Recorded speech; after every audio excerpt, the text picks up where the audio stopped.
남자친구가 차에서 너 아무래도 이상하다, 너무 그래서 난 네가 남자인 것 같다.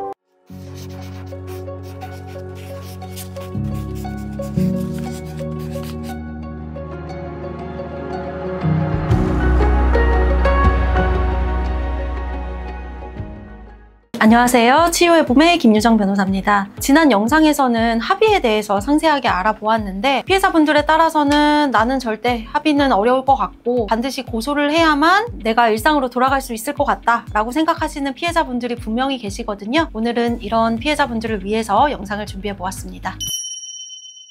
당연히 뭔가 범죄를 저질렀으면 정당의 대가를 치러야 한다라고 생각하시는 분들, 이 가해자는 처벌을 받아야 이런 짓을 또 안 할 것이다, 다른 피해자를 만들지 않겠다, 내 선에서 끝내겠다, 이렇게 말씀하시는 분들도 있고, 일상으로 돌아가기 위한 방법이자 나 스스로를 지키는 방법으로서 고소를 택하시는 거고요. 경찰 조사 갔다 와서 그제서야 이제 변호사 상담 받으시는 분들도 있으시거든요. 왜냐하면 막상 경찰 조사 가보니까 경찰이 당연히 내 말 다 믿어줄 줄 알았는데 믿어준다기보다는 오히려 가해자 편인 것 같고 내 말 하나하나 따지고 드는 것 같고 이게 좀 이상하게 흘러간다라고 생각을 해서 오시는 분들도 있고, 피해자분들께서 질문을 많이 주시는 부분이기도 하거든요. 고소를 하게 되면은 어떤 절차로 진행이 되느냐. 일단은 경찰 조사 때 이제 피해자 진술도 이루어지고요. 피해자 진술 마치고 나면 피해자 진술도 진행이 되고, 각종 증거들 있다라고 하면은 제출해서 누구의 말이 맞는지 신빙성을 다투는 거죠. 경찰에서 피해자가 이런 피해를 입었다라고 주장을 하는데 그게 사실이다라고 판단을 하면은 검찰로 송치를 하는 거고요. 검찰로 송치되었다라는 가정하에 검찰에서는 법원으로 기소를 한다라고 하거든요. 기소를 하기에 법리적으로 부족하거나 수사가 좀 부족하거나 이런 부분은 없는지 검토를 해서 만약에 재판으로 넘기게 된다라고 하게 되면은 공소장을 작성을 해서 기소를 한다라고 보시면 될 것 같고, 정식 기소도 있지만 약식 기소는 그냥 벌금 얼마가 적절할 것 같다라고 법원에 신청을 하는 거고, 법원에서는 서면만 봐요. TV에서 보는 것처럼 피고인이 법정에 불려가가지고 사건에 대해서 다투거나 요게 아니고요. 그냥 법원에서 기록 보고서 가해자 범행한 거 맞는 것 같고 뭐 벌금 이 정도면 적절한 것 같네? 라고 그냥 그렇게 명령을 내리는.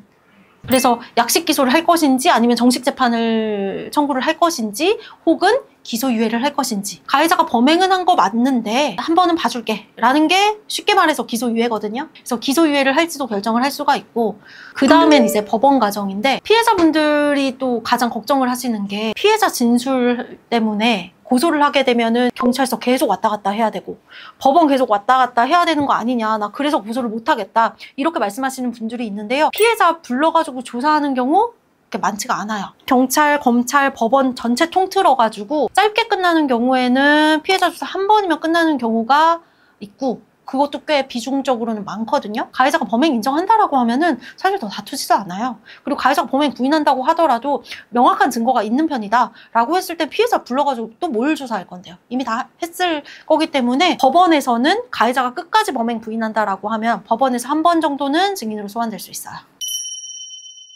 사귄 지 며칠 안 된 남자친구예요. 근데 그 남자친구가 차에서 너 아무래도 이상하다, 너무 너가 예쁘게 생겨서 난 네가 남자인 것 같다 라고 했다는 거예요. 아무래도 너 그 뭐 손도 좀 큰 편이고 이래가지고 보니까 너 남자인 것 같으니까 확인을 해봐야겠다 이러면서 옷을 벗기고 뭐 유사관계까지 이루어졌다라고 하는데, 굉장히 이례적이잖아요. 이거에 대해서 포커싱을 맞추면 안 돼요. 본인이 거기에 대해서 얼마나 기분이 나빴던지 이게 중요한 게 아니라 가해자가 나한테 어떤 행위를 했는지가 중요한 건데, 폭행 협박에 해당하는 행위는 얘기를 안 하고 내가 가스라이팅을 당했다, 그래서 내가 당황스러워가지고 제대로 거부를 못했다, 이런 취지로 진술이 계속 흘러간 거예요. 진술 조서에는 그런 내용만 담겨 있는 거죠. 피해자분들에 따라서는 구체적으로 얘기를 해야 되는 게 나의 감정이 아니라 당시의 상황, 사실관계를 구체적으로 얘기를 해야 되는데 본인의 감정에 대해서 굉장히 구체적으로 얘기를 하시는 경우가 있어요. 진술의 핵심 내용은 당시의 상황과 사실관계인 거고, 그리고 본인의 감정이나 그 당시 느낀 점, 생각 같은 경우에는 경찰이 물어봤을 때 이제 말씀을 하시면 되고, 가급적이면 본인 진술에 그런 내용을 많이 섞는 건 좋지 않아요. 결국에는 시간 순서대로 최대한 상세하게 진술한다, 요것만 지키시면 될 것 같아요. 근데 가해자가 범행을 부인한다 라고 하면은 뭐 많게는 3번 뭐 혹은 그 이상도 있기는 있어요. 정말 쉽지 않은 싸움일 거예요. 가해자 쪽에서도 쉽사리 범행 부인하는 거는 아니거든요. 부인할 만한 좀 건덕지가 있다든지 아니면은 피해자 진술에 좀 모순점이 있다든지 이랬을 때 재판에 가서도 범행을 부인을 하는 거예요. 수사 단계에서는 범행 부인하는 경우들 꽤 있어요. 근데 재판 단계까지 넘어간다라고 했을 때는 범행 인정하는 경우들이 꽤 있거든요. 경찰에서도 혐의가 있다라고 봤기 때문에 검찰로 넘어간 거고요. 검찰에서도 혐의가 있다라고 받고 그리고 유죄 판결을 받을 자신이 있으니까 기소를 한 거예요. 이 상황에서 피고인 쪽에서 쉽사리 무죄를 다툴 수 있을까요? 무죄를 다퉜는데 혐의가 만약 인정이 되면은 피해자한테 반성도 안 하고 있고 합의도 당연히 이루어질 수가 없겠죠. 이런 리스크를 부담하고서도 범행을 부인한다라는 건 피해자 입장에서 쉽지 않은 싸움일 거예요. 수사 단계에서는 피해자의 진술조서 이런 거 열람 안 됩니다. 근데 재판으로 넘어가면 피고인 쪽에서는 피해자 진술조서를 다 볼 수가 있어요. 피해자는 원칙적으로는 법원에 신청을 해가지고 허가를 받아야 되는데 보통 허가 잘 안 해줘요. 그래서 피해자는 피고인이 뭐라고 주장하고 있는지 정확히 알 수가 없는데 피고인 쪽에서는 피해자가 진술한 내용을 다 볼 수가 있는 거죠. 고소 절차가 쉽지 않은 길이라는 걸 너무나 잘 알고 있습니다. 성범죄 피해자만을 위해 싸워온 제가 여러분들의 긴 여정을 함께 해드리겠습니다. 지금까지 치유의 봄의 김유정 변호사였습니다.